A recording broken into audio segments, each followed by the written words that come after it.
Bienvenue à l'Assemblée chrétienne Espoir et Vie. Et encore une fois, au travers un message de la parole de Dieu, de la Bible, on veut donner espoir comme le titre ou le nom de l'Église le dit. Espoir et vie, que ça puisse produire l'espoir. Et le titre du message ce matin, c'est « Gardons espoir ». Gardons espoir, malgré les difficultés, malgré les épreuves, malgré parfois que ça ne se passe pas comme on le voudrait. Il est important de garder courage. Et c'est sûr que ce n'est pas facile, ce n'est pas toujours facile, mais on a un Dieu qui nous aide, on a un Dieu qui vient nous donner la force qu'on a besoin. Et bien sûr, je vous invite à prendre soin les uns des autres. On ne peut pas se réunir encore ensemble. Mais l'Église est au-delà des murs.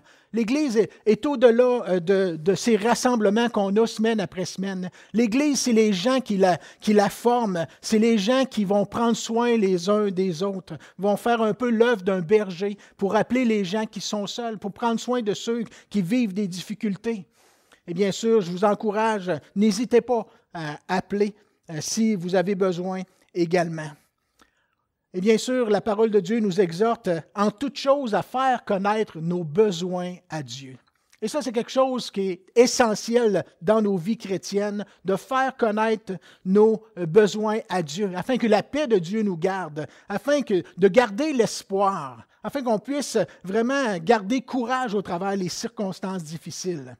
Un passage qu'on a vu les dernières semaines dans Philippiens chapitre 4, verset 6, qui nous exhorte à ne pas s'inquiéter de rien, mais en toute chose, faire connaître nos besoins à Dieu par des prières, par des supplications et avec des actions de grâce, de dire merci à Dieu d'avance même si les choses ne sont pas là, mais dire merci Seigneur que tu prends soin de moi, merci que tu vas pourvoir à mes besoins, je te fais confiance Seigneur et je te prie pour tel besoin, je te prie pour mes besoins ou les besoins des gens de ma famille ou peu importe.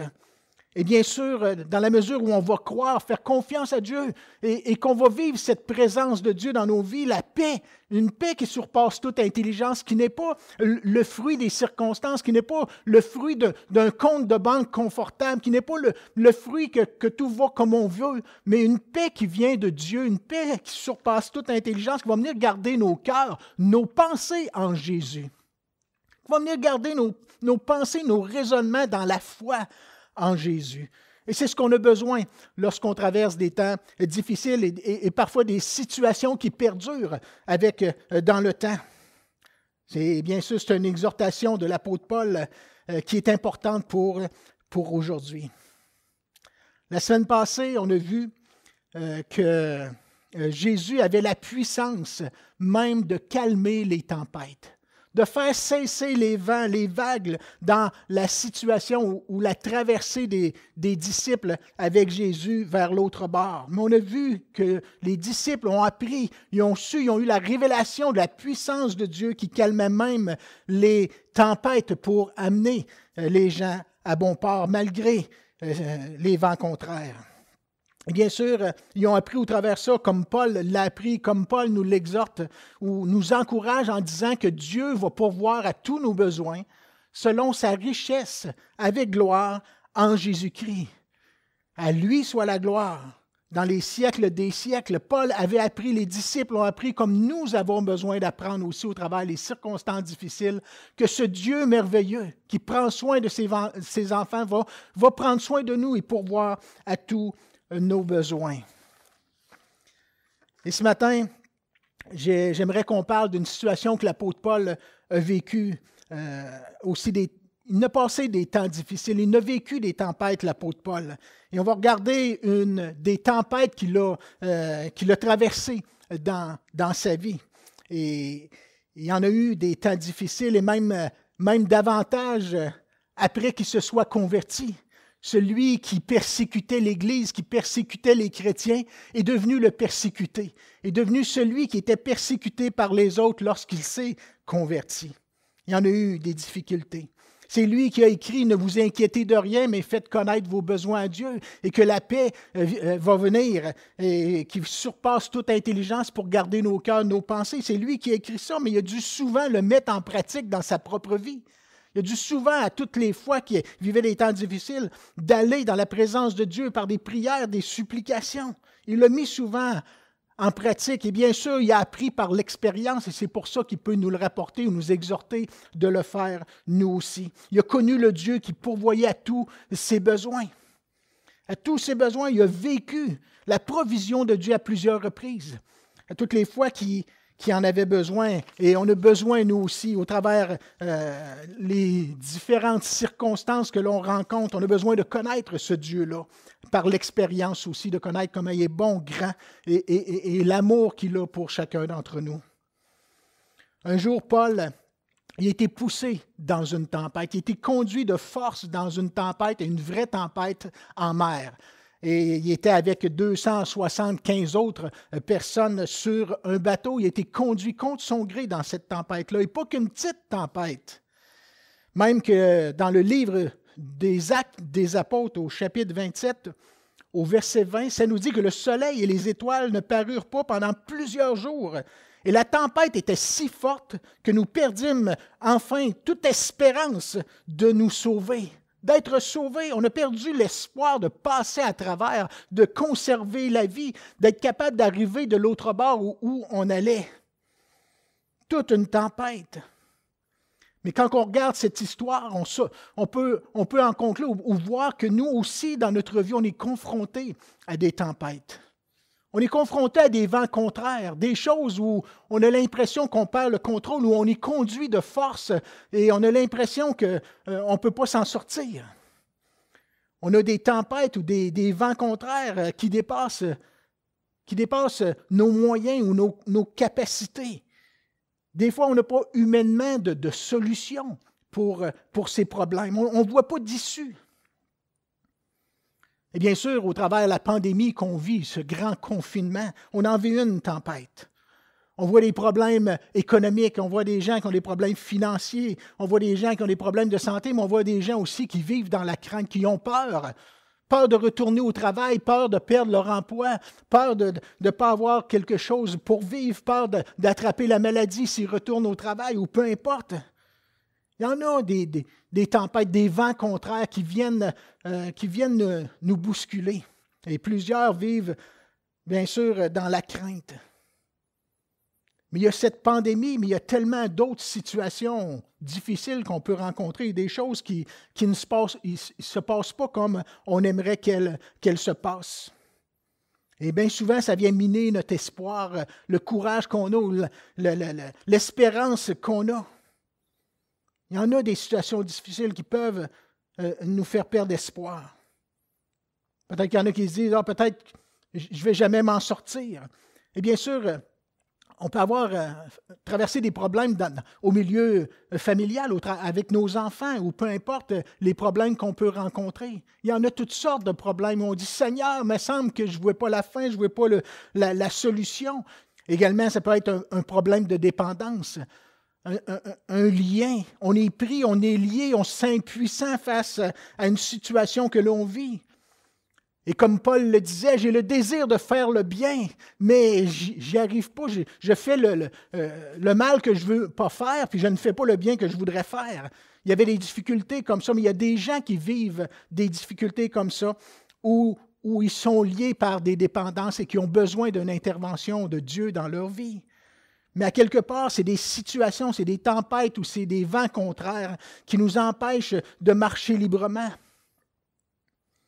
C'est une possibilité qu'au travers des circonstances difficiles que l'on vit, qu'on se trouve humainement sans espoir, sans moyens, sans solution. On ne voit pas. On ne voit pas les choses. On ne voit pas la lumière au bout du tunnel. Comme il est dit dans le verset qu'on vient de lire, le soleil et les étoiles ne paraissent pas pendant plusieurs jours et on sait que les étoiles et le soleil, c'est un guide pour ceux qui naviguent en mer de cette époque-là, bien sûr. Il n'y avait pas le GPS comme on a aujourd'hui. Mais le fait que le soleil ne soit pas là, que les étoiles ne soient pas là, il était perdu, il avait perdu le nord, il avait perdu la direction, comme parfois on a l'impression que c'est un peu comme ça.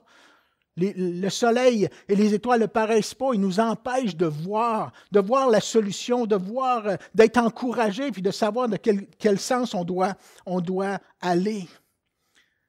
Mais je crois qu'il y a toujours un plan divin. Je crois qu'il y a toujours une solution divine à ce que l'on vit. Dieu n'est pas dépassé. Dieu n'est pas dépassé par les événements. Et quand on se tourne en toute humilité vers ce Dieu-là merveilleux, il y a la provision. Je suis convaincu qu'il y a tout ce qu'il faut pour pourvoir à nos besoins. Il y a la sagesse, il y a le conseil, il y a la puissance qu'on a besoin, qui vient nous rendre forts dans nos faiblesses. Il y a des moyens et des plans divins à ce que l'on vit. Dieu a une vision différente. Lui, le Dieu qui est au-dessus des nuages, qui est au-dessus de la tempête.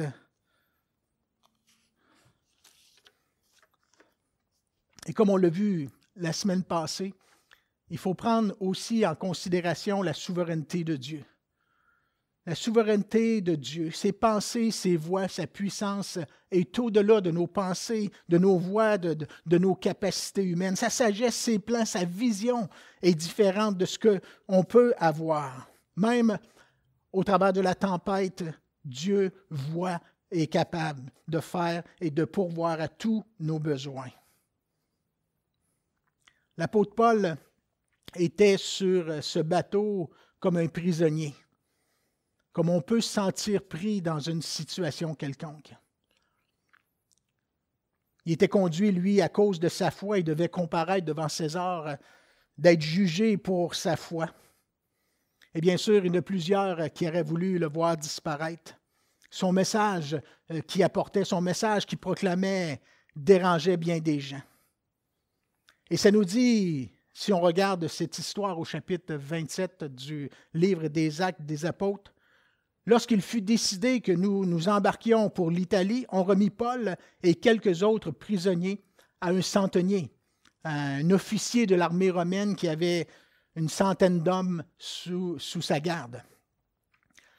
Mais contrairement aux apôtres qui traversaient avec Jésus de l'autre bord et qui ont vécu une tempête, Paul, lui, avait été un peu averti, si on veut, avait vu ça venir, ce qui s'en venait devant lui. Probablement que Dieu lui avait révélé.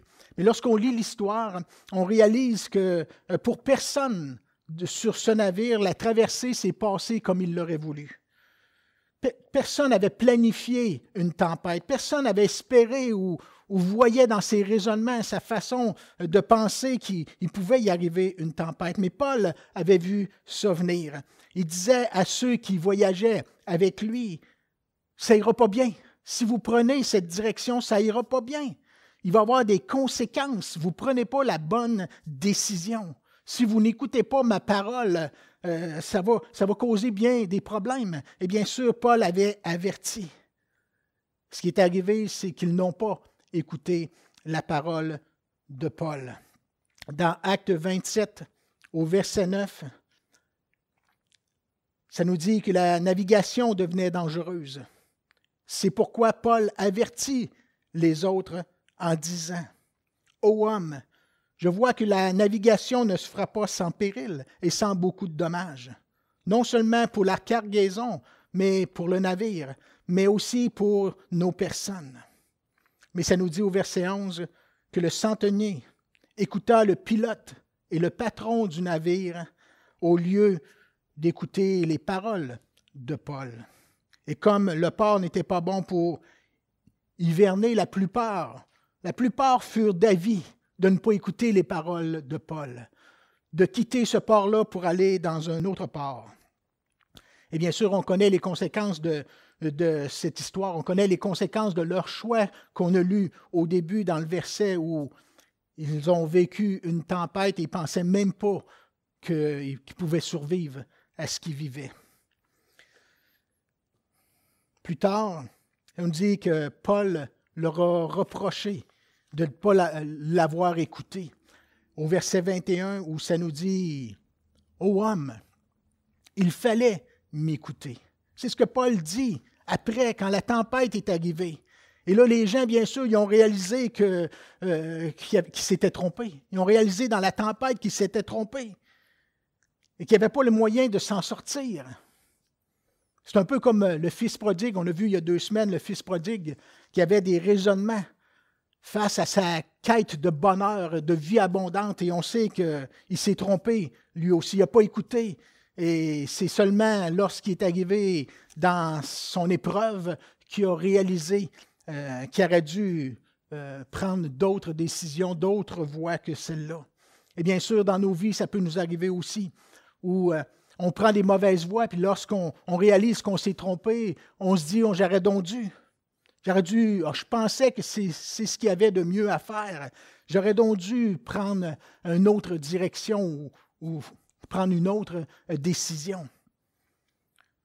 Il est dit dans l'histoire de Paul qu'au départ, les gens se croyaient maîtres de leur destin, se croyaient en contrôle de leur situation.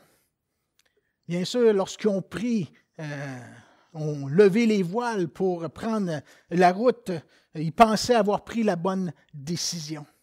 Et ça nous dit au verset 13, « Un léger vent du sud vint à souffler. Et se croyant maîtres de leur dessein, ils levèrent l'ancre et bien sûr côtoyèrent la côte. Et bien sûr, tout allait bien. Ça devait être beau dans ces coins-là, le coin de la Crète et toutes ces îles. Mais ça nous dit au verset 14, un gros mais qui dit bientôt un vent impétueux.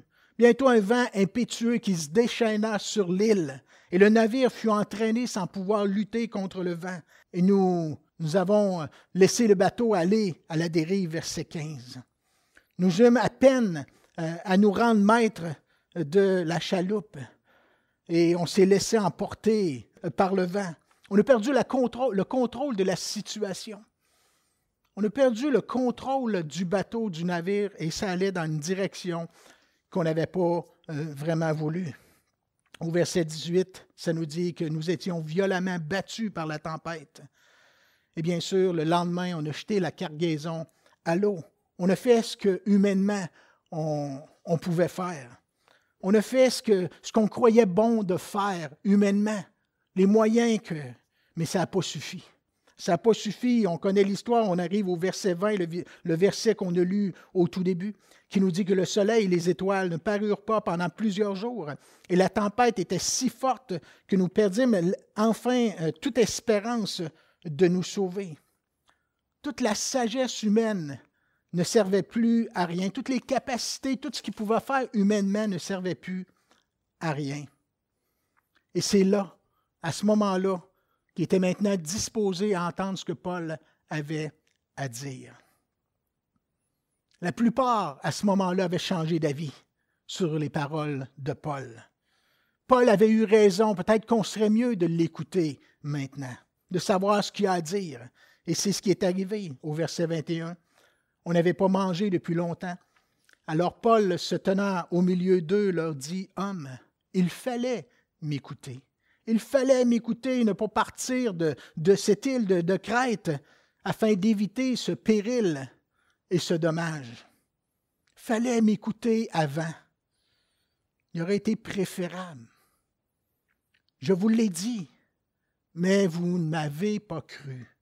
Vous ne m'avez pas écouté. » Et ça, c'était des paroles que Paul disait aux autres passagers du navire.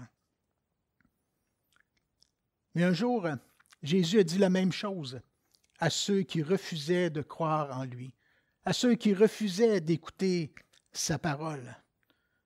Lui aussi, Jésus, il voulait éviter aux gens d'échouer par rapport à leur foi, d'échouer par rapport à où il voulait les conduire, d'échouer par rapport à leur vie, à l'éternité. Il voulait que les gens arrivent au bon port. Il était là pour les avertir, leur montrer le chemin.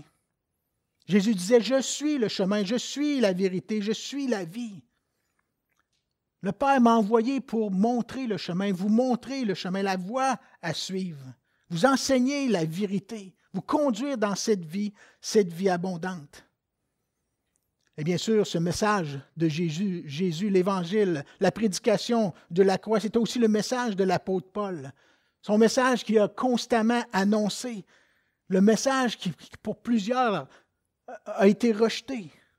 Plusieurs étaient d'avis contraire aussi de ne pas écouter les paroles de Paul. Et bien sûr, lorsqu'on pense au témoignage de Jésus, au témoignage de Paul, on peut voir aussi que plusieurs rejettent aujourd'hui le témoignage des chrétiens. Notre témoignage de notre prédication de la croix, de l'évangile de Jésus.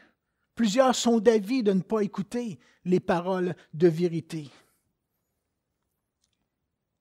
Jésus, dans l'évangile de Jean, au chapitre 6, au verset 36, disait à ceux qui refusaient de croire en lui, malgré les miracles, malgré les signes qu'il avait faits, malgré tout ce que Jésus a prouvé, qui prouvait sa divinité, qui prouvait qu'il venait du Père pour être la lumière du monde. Malgré tout ça, Jésus leur disait, « Je vous l'ai dit, vous m'avez vu, mais vous ne croyez point. » Jean, chapitre 6, verset 36, pardon. C'est sûr que aujourd'hui, on peut dire que plusieurs ont échoué par rapport à la foi.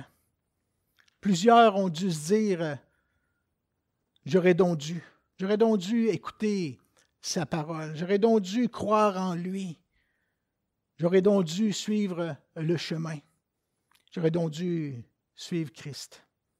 Plusieurs ont été d'avis d'écouter d'autres, plusieurs se sont trompés, plusieurs ont écouté leur propre raisonnement. Je crois que l'éternité, je crois que le ciel, je crois que l'enfer, je crois que les gens croient toutes sortes de choses et suivent leur propre raisonnement ou suivent quelqu'un d'autre. Mais la réalité, c'est que tout n'est pas fini. Tout n'est pas encore perdu. Tout est possible à celui qui croit. Oui, il fallait m'écouter, comme disait Paul aux gens du navire, mais il aurait dit aussi que tout n'est pas perdu. Tout n'est pas perdu pour ceux qui sont prêts à écouter. Paul avait une parole du Seigneur. Paul avait une parole qui est venue même pour lui-même l'encourager, renouveler son espérance, renouveler sa foi, son assurance, malgré la tempête. Il y avait une parole. Bien sûr, il a sûrement mis en pratique le verset qu'on a lu au début. Ne vous inquiétez de rien, mais en toute chose, faites connaître vos besoins à Dieu. Dans cette tempête, Paul a dû se mettre à genoux, bien sûr, et exposer à Dieu son besoin. Et au travers cette tempête, la tempête de sa vie, bien sûr, il a bâti sa foi parce que Dieu a répondu à ses besoins. Dieu lui a donné ce qu'il avait besoin, pourvu à tous ses besoins, selon sa richesse, avec gloire. Et il a connu ce Dieu qui pourvoit à tous ses besoins. Encore une fois, il a vu la provision de Dieu. Il a vécu cette provision. Et il y avait une parole remplie d'espérance pour les gens qui étaient prêts à l'écouter maintenant. Verset 22, il dit, « Maintenant, je vous exhorte à prendre courage, car aucun de vous ne périra. Il n'y aura de perte que celle du navire. Écoutez-moi maintenant et vous vivrez. J'ai une parole qui vient de la part de Dieu pour votre salut. Vous sauverez vos vies si vous m'écoutez. » Et sûrement que les gens du navire étaient attentifs pour connaître la suite. Comment? C'est quoi le plan? Et là, il dit aux gens qui étaient là, au verset 23, « Un ange de Dieu à qui j'appartiens et que je sers m'est apparu cette nuit. Et il m'a dit, ne crains point. » Il m'a dit, ne crains point. Une parole vivante qui est venue rassurer sûrement le cœur de Paul dans cette tempête. Une parole vivante de Dieu qui l'a rempli d'espérance, de foi, qui lui a donné aussi la sagesse dans ces circonstances difficiles qu'il vivait. Une parole vivante. Comme j'ai besoin dans mes circonstances, comme j'ai besoin dans mes défis. Une parole qui vient de la part de Dieu, qui vient me rassurer, qui vient me donner la capacité, l'espoir pour continuer d'avancer. Une espérance ferme en lui, peu importe les circonstances que je vois, que je vis. Une parole vivante comme tu as sûrement besoin, encore une fois, ce matin. Tu auras besoin que Dieu te parle, que Dieu te réconforte, de vivre la paix de Dieu au travers de tes circonstances difficiles. Une parole vivante de Dieu. Et bien sûr, on trouve cette parole lorsqu'on met le verset que j'ai lu au début en pratique, de ne pas s'inquiéter de rien, mais en toute chose de faire connaître nos besoins à Dieu dans une communion vivante et vraie avec le Seigneur. Et bien sûr, cette parole ou cette paix ou ce réconfort vient de la part de Dieu. As-tu besoin d'une parole de réconfort ce matin? As-tu besoin d'une parole vivante qui va venir t'aider à continuer, t'encourager, te donner le feu, le zèle que tu as besoin? Et bien sûr, c'est dans sa présence qu'on le trouve dans une réunion, dans une communion intime, personnelle avec lui, qu'on va puiser ce qu'on a besoin. Le verset 24 nous dit, « Dieu m'a dit, disait Paul, ne crains point, il faut que tu comparaisses devant César. Et voici, Dieu t'a donné tous ceux qui naviguent avec toi. J'ai un plan. J'ai un plan au travers de cette tempête. Voici ma parole, voici ma promesse, voici ce que je te dis, voici ce qui va arriver. Voici ce que tu dois faire, ce que tu dois croire, ce que tu dois dire. Mes promesses sont vérité, ma parole est vérité. Voici le plan que tu dois suivre, voici le chemin à emprunter. » Paul était dans la même tempête que les autres, mais il était rempli d'assurance parce que Dieu avait parlé à son cœur. Dieu lui avait donné une parole vivante. Il était rempli d'espérance, une espérance qui était contagieuse parce qu'il était capable d'encourager les autres aussi. C'est pourquoi, hommes, verset 25, rassurez-vous. Rassurez-vous parce que j'ai cette confiance en Dieu qu'il sera comme il m'a été dit. J'ai une pleine confiance dans le Dieu que je sers, que sa parole s'accomplira, comme il me l'a dit.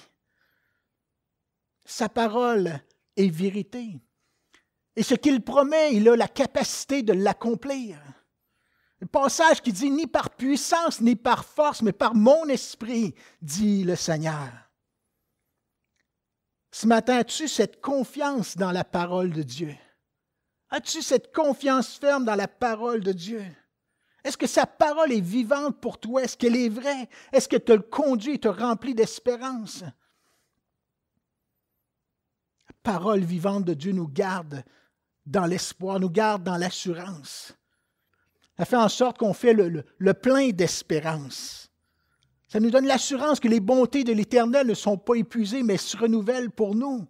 Et que Dieu a des bonnes choses pour nous. Il a un plan divin, une volonté de nous faire du bien, de nous conduire à bon port.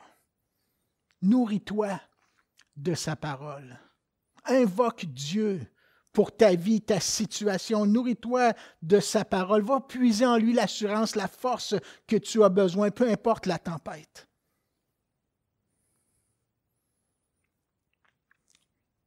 Dieu veut nous donner la capacité. Dieu veut nous donner ce qu'on a besoin. Mais également, il veut nous donner la provision pour qu'on puisse conduire des gens à la sécurité en Christ. Une sécurité en Christ.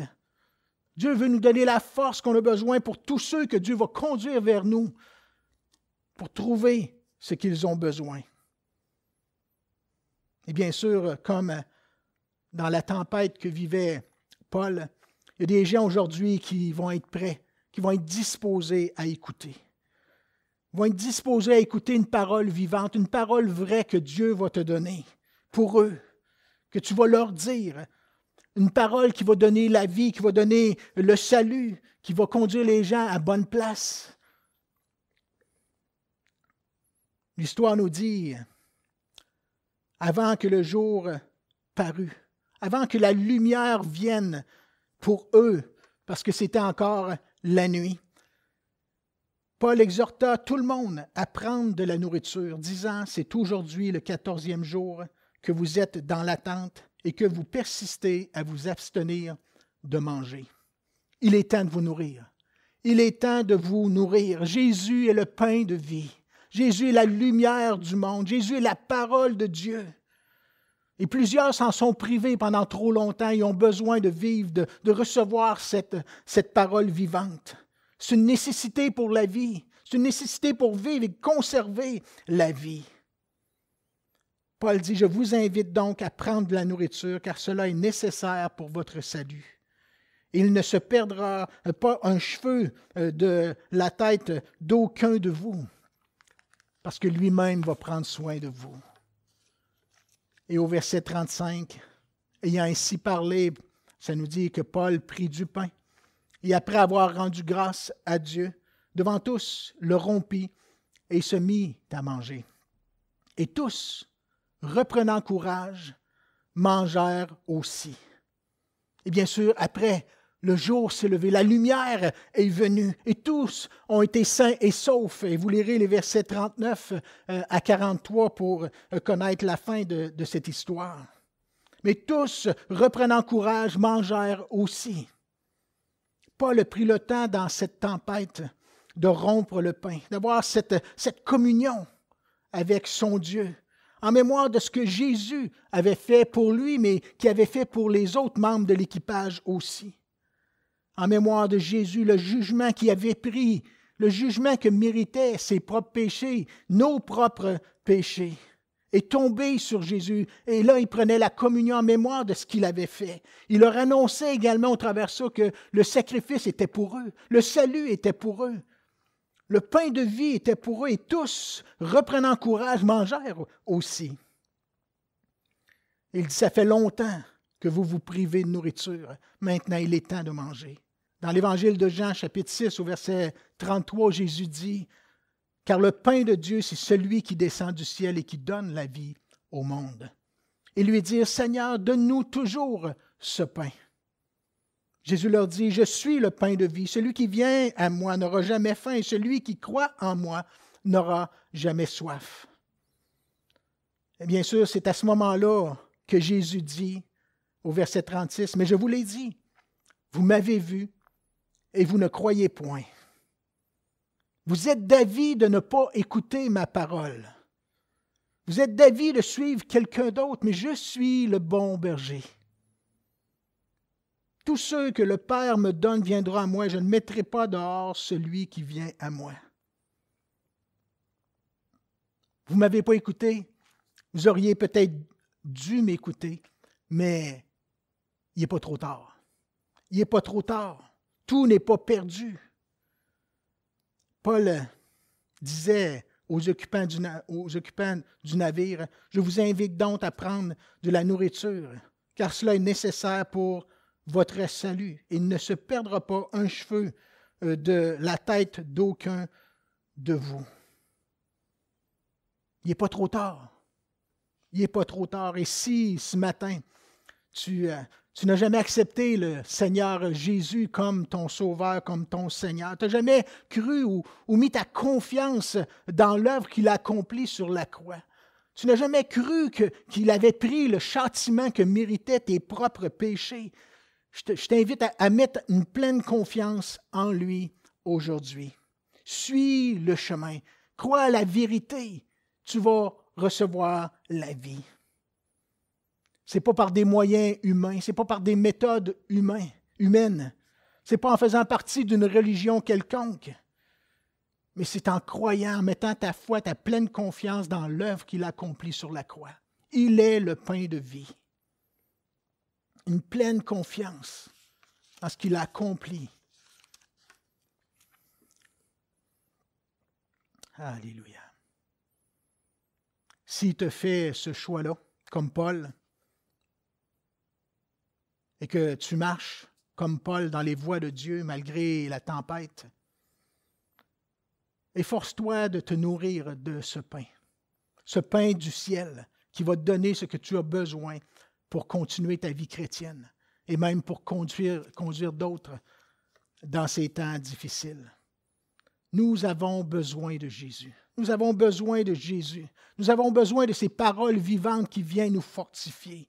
On a besoin de cette révélation qui vient d'en haut. On a besoin d'aller puiser en lui notre pain quotidien. Jésus enseignait à ses disciples comment prier.